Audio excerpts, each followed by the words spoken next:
ಧನುಸ್ಸು ರಾಶಿ ಕುಟುಂಬದ ವಾತಾವರಣ ಚೆನ್ನಾಗಿರುತ್ತೆ.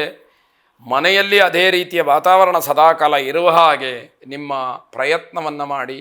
ನಿಮ್ಮಿಂದ ಕುಟುಂಬದಲ್ಲಿ ಯಾವುದೋ ಅಶಾಂತಿಗೆ, ಅಸಮಾಧಾನಕ್ಕೆ, ಅಸಂತೋಷಕ್ಕೆ ಕಾರಣವಾಯಿತು ಅನ್ನುವಂತಹ ಕಪ್ಪು ಚುಕ್ಕೆ ನಿಮಗೆ ಬೇಡ ಅಂತ ಹೇಳುವಂಥದ್ದು. ಹಣ ತುಂಬ ಖರ್ಚಾಗತಕ್ಕಂತಹ ದಿವಸ. ಕಾರಣ ಏನು ಅಂತ ಕೇಳಿದರೆ ಅದಕ್ಕೆ ಕಾರಣ ಬೇಕು ಅಂತೇನಿಲ್ಲ, ದುಂದು ವೆಚ್ಚ ಆಗ್ತಕ್ಕಂಥದ್ದಾಗತ್ತೆ. ಖರ್ಚನ್ನು ಗಮನಿಸ್ಕೊಳ್ಳಿ, ಆದಾಯವನ್ನು ಸರಿಪಡಿಸ್ಕೊಳ್ಳಿ. ಖರ್ಚನ್ನು ಹಿತಮಿತವಾಗಿ ಮಾಡಿ, ಆದಾಯಕ್ಕೆ ಬೇರೆ ಬೇರೆ ಮೂಲಗಳಿಂದ ಆದಾಯ ಬರುವ ಹಾಗೆ ನಿಮ್ಮ ಪ್ರಯತ್ನ ಇರಲಿ ಅಂತ ಹೇಳ್ತಕ್ಕಂಥದ್ದು. ಮನಸ್ಸಿಗೆ ಶಾಂತಿಯ ಅವಶ್ಯಕತೆ ಇದೆ. ಅಶಾಂತಿ ತುಂಬಿ ತುಳುಕ್ತಾ ಇದೆ, ಆದರೆ ಮನಸ್ಸಿಗೆ ಶಾಂತಿ ಬೇಕು. ಅದನ್ನು ಸರಿಯಾದಂತಹ ಮಾರ್ಗದಲ್ಲಿ ಸಂಪಾದನೆಯನ್ನು ಮಾಡಬೇಕಾಗತ್ತೆ. ಕೆಟ್ಟ ಕನಸುಗಳು ನಿಮ್ಮನ್ನು ಬಾಧಿಸ್ಬೋದು. ಮಲಗಿರ್ತೀರ, ಯಾವುದ್ಯಾವುದೋ ದುಷ್ಟಶಕ್ತಿಗಳ ರೂಪದಲ್ಲಿ ಕನಸುಗಳು ಬಂದು ಬೀಳುತ್ತೆ. ಹಾಗಾಗಿ ನಮಗೇನೋ ಭಯ, ಏನೋ ತೊಂದರೆ ಅಂತಕ್ಕಂತಹ ಆತಂಕ ಮನೆ ಮಾಡ್ತಕ್ಕಂಥದ್ದಾಗತ್ತೆ. ಮಾನಸಿಕವಾಗಿ ಧೈರ್ಯ ಇರಬೇಕು. ಮನಸ್ಸಿನಲ್ಲಿ ಧೈರ್ಯಗೆಟ್ರಿ ಅಂತಾದರೆ ಎಲ್ಲವೂ ಕೂಡ ಶೂನ್ಯವಾಗ್ತಕ್ಕಂತಹದ್ದು. ನಿಮಗೆ ಆಗಬೇಕಾದಂತಹ ಕೆಲಸವಾಗಲಿ, ಫಲಪ್ರಯೋಜನವಾಗಲಿ ಯಾವುದೂ ಕೂಡ ಸಿಕ್ಕದೇ ಇರತಕ್ಕಂಥದ್ದಾಗತ್ತೆ. ವಿಶೇಷವಾಗಿ ರಾಜರಾಜೇಶ್ವರಿಯನ್ನು ಪ್ರಾರ್ಥನೆ ಮಾಡಿ, ಶುಭವಾಗಿ. ಮಕರ ರಾಶಿ, ಶಿಸ್ತಿಗೆ ಹೆಚ್ಚಿನ ಪ್ರಾಧಾನ್ಯತೆಯನ್ನು ಕೊಡೋದಕ್ಕೆ ಹೋಗಿ ಎಡವಟ್ಟು ಮಾಡಿಕೊಳ್ತೀರಿ.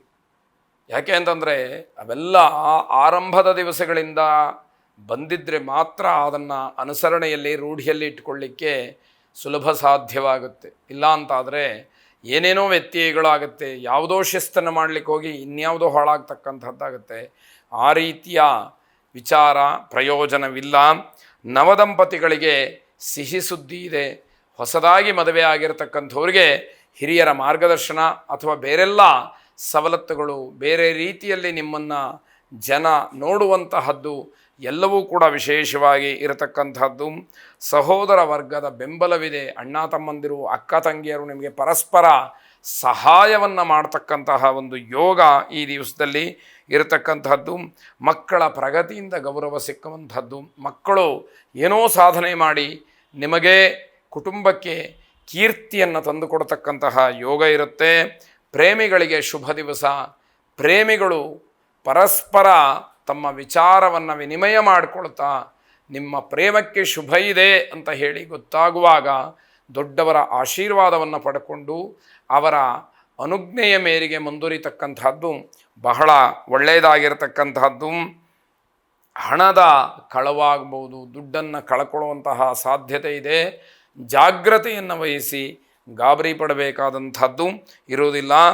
ದತ್ತಾತ್ರೇಯರ ಸ್ಮರಣೆಯನ್ನು ಮಾಡಿ, ಶುಭವಾಗಿ. ಕುಂಭರಾಶಿ, ಇಡೀ ದಿವಸ ಬಹಳ ಉಲ್ಲಾಸದಿಂದ ಇರ್ತೀರಿ. ಎಲ್ಲ ಕೆಲಸಗಳಲ್ಲೂ ಹೆಚ್ಚಿನ ಆಸಕ್ತಿ. ಏನನ್ನಾದರೂ ಸಾಧನೆ ಮಾಡಬೇಕು, ಸಮಾಜಕ್ಕೆ ಏನಾದರೂ ಕೊಡುಗೆಯನ್ನು ಕೊಡಬೇಕು ಅಂತಕ್ಕಂತಹ ಉತ್ಸಾಹ ನಿಮ್ಮಲ್ಲಿ ಹೆಚ್ಚಾಗಿರುವಂಥದ್ದು. ನಕಾರಾತ್ಮಕವಾದಂತಹ ಯಾವುದೇ ರೀತಿಯ ಮನೋಭಾವಗಳು ಬೇಡ. ಯಾಕೆ ಅಂತಂದರೆ ನಾವು ನಕಾರಾತ್ಮಕವಾಗಿ ಆಲೋಚನೆಯನ್ನು ಮಾಡಿದರೆ ಫಲವೂ ಕೂಡ ಅದೇ ರೀತಿಯಲ್ಲಿ ಸಿಕ್ಕುವಂಥದ್ದಾಗತ್ತೆ. ನಿಮ್ಮ ಕಾರ್ಯಗಳೆಲ್ಲ ಸಕಾಲದಲ್ಲಿ ಈಡೇರತಕ್ಕಂಥದ್ದು, ಸಕಾಲಕ್ಕೆ ಆಗುವಂಥದ್ದು. ಯಾಕೆ ಅಂತಂದರೆ ಕಾರ್ಯಕ್ಷೇತ್ರದಲ್ಲಿ ಏನೋ ವ್ಯತ್ಯಯಗಳಿದೆ ಅಂತ ಆದರೆ ಆ ಕೆಲಸ ಹಿನ್ನಡೆಯನ್ನು ಪಡ್ಕೊಳ್ಳುತ್ತೆ. ನಿಮಗೆ ಯೋಗ ಎಲ್ಲ ಕೆಲಸಗಳು ಕೂಡ ಸಕಾಲದಲ್ಲಿ ನೀವು ಅಂದುಕೊಂಡಂತಹ ಸಮಯಕ್ಕೆ ಮುಗಿಯುವಂತಹ ಒಂದು ಅವಕಾಶ ಇರತಕ್ಕಂಥದ್ದು. ವಿದ್ಯಾರ್ಥಿಗಳಿಗೆ ಯಶಸ್ಸಿದೆ. ವಿದ್ಯಾರ್ಥಿಗಳು ತಮ್ಮ ಪರಿಶ್ರಮದ ಮೂಲಕ ಪಟ್ಟಂತಹ ಏನು ಯಶಸ್ಸು ಅದು ಶಾಶ್ವತವಾದಂತಹದ್ದು. ವಿಶೇಷವಾಗಿ ನೌಕರರು ಹೊಂದಾಣಿಕೆಯನ್ನು ಮಾಡಿಕೊಂಡು ಹೋಗಬೇಕು. ನೌಕರಿಯಲ್ಲಿ ಹೊಂದಾಣಿಕೆ ಇಲ್ಲ ಅಂತ ಆದರೆ ನೀವು ಏನನ್ನೂ ಕೂಡ ಮಾಡಲಿಕ್ಕೆ ಸಾಧ್ಯ ಆಗೋದಿಲ್ಲ. ತಂದೆ ಅಥವಾ ಹಿರಿಯರ ಸಲಹೆಯನ್ನು ವಿಶೇಷವಾಗಿ ಸ್ವೀಕಾರ ಮಾಡುವಂಥದ್ದು ಸೂಕ್ತ. ಆ ತಂದೆ ತಾಯಿಗಳ ಪಾದಾರವಿಂದಕ್ಕೆ ನಮಸ್ಕಾರ ಮಾಡಿ ಅವರ ಆಶೀರ್ವಾದವನ್ನು ಪಡ್ಕೊಳ್ಳಿ. ಮೂಲ ದೇವರನ್ನು ಪ್ರಾರ್ಥನೆ ಮಾಡಿ. ಅಂದರೆ ಅರ್ಥ, ನಿಮ್ಮ ಮನೆ ದೇವರು ಯಾವ ಊರಿನಲ್ಲಿದೆ, ಹೇಗಿದೆ ಎನ್ನುವಂಥದ್ದನ್ನು ತಿಳಿದು ಅಲ್ಲಿ ಪ್ರಾರ್ಥನೆಯನ್ನು ಮಾಡ್ತಕ್ಕಂಥದ್ದು ಬಹಳ ಉತ್ತಮವಾಗಿರ್ತಕ್ಕಂತಹ ಕೆಲಸ. ವಿಶೇಷವಾಗಿ ನಿಮಗೆ ಮೂಲದೇವರಿಂದ ಎಲ್ಲ ರೀತಿಯ ಅನುಕೂಲಗಳಾಗಲಿ, ಶುಭವಾಗಿ. ಕೊನೆಯದಾಗಿ ಮೀನರಾಶಿ, ವಿದೇಶ ಪ್ರವಾಸದ ವಿಚಾರದಲ್ಲಿ ಸ್ವಲ್ಪ ತೊಂದರೆಯಾಗತ್ತೆ. ಯಾವುದೋ ದಾಖಲಾತಿಗಳೋ ಅಥವಾ ಇನ್ಯಾವುದೋ ಸಮಸ್ಯೆಯೋ ನಿಮಗೆ ಅಡ್ಡಿಯನ್ನು ಉಂಟು ಮಾಡ್ತಕ್ಕಂಥದ್ದು. ಬಂಧುಗಳ ಮಾತು ಬೇಸರವನ್ನು ತರುತ್ತೆ. ಸಂಬಂಧಿಕರಲ್ಲಿ ಆಡ್ತಕ್ಕಂತಹ ಮಾತುಗಳು, ರೀತಿ ರಿವಾಜುಗಳು, ನಡೆಕೊಳ್ತಕ್ಕಂತಹ ರೀತಿ ಇವೆಲ್ಲವೂ ಕೂಡ ಮನಸ್ಸಿನ ಮೇಲೆ ತುಂಬ ಪರಿಣಾಮವನ್ನು ತರತಕ್ಕಂಥದ್ದಾಗತ್ತೆ. ಪರೀಕ್ಷೆ ಮಾಡೋದಲ್ಲ, ಯಾರನ್ನೂ ಕೂಡ ನಂಬಬೇಡಿ. ಇದು ಬಹಳ ಎಚ್ಚರಿಕೆಯ ಗಂಟೆ, ಎಚ್ಚರಿಕೆಯ ಮಾತು. ಯಾವ ವ್ಯಕ್ತಿಯ ಬಗ್ಗೆ ನಿಮಗೆ ಅನುಮಾನ ಇದೆಯೋ ಆ ವ್ಯಕ್ತಿಯನ್ನು ನಂಬುವಂತಹ ಅವಶ್ಯಕತೆ ಇರುವುದಿಲ್ಲ. ದೊಡ್ಡವರ ಬಗ್ಗೆ ಗೌರವವನ್ನು ಇಟ್ಟುಕೊಳ್ಳಿ. ದೊಡ್ಡವರು ನಿಮ್ಮನ್ನು ಸದಾಕಾಲ ಒಳ್ಳೆಯದಾಗಲಿ ಅಂತ ಹೇಳಿ ಆಶೀರ್ವಾದವನ್ನು ಮಾಡ್ತಕ್ಕಂಥದ್ದಿರುತ್ತೆ.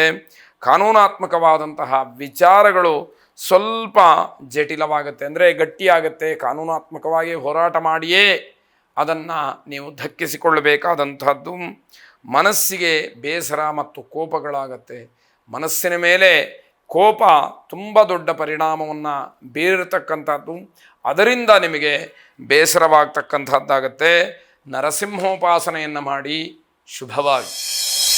ಈ ರೀತಿ 12 ರಾಶಿಗಳ ಫಲಗಳನ್ನು ತಿಳಿದಿದ್ದೀರಿ. ಯಾರಿಗೆ ಆ ಗ್ರಹಗತಿಯ ದೃಷ್ಟಿಯಿಂದ ಅಷ್ಟ ಕಷ್ಟಗಳಿವೆಯೋ ಅವೆಲ್ಲವೂ ಕೂಡ ಭಗವಂತನ ಅನುಗ್ರಹದಿಂದಲೇ ನಾಶವಾಗಿ ನಿಮಗೆಲ್ಲರಿಗೂ ಕೂಡ ಸದಾಕಾಲ ಸುಖ, ಶಾಂತಿ, ನೆಮ್ಮದಿ ಸಿಕ್ಕಲಿ ಅಂತ ಹಾರೈಸ್ತಾ ಶುಭವಾಗಿ.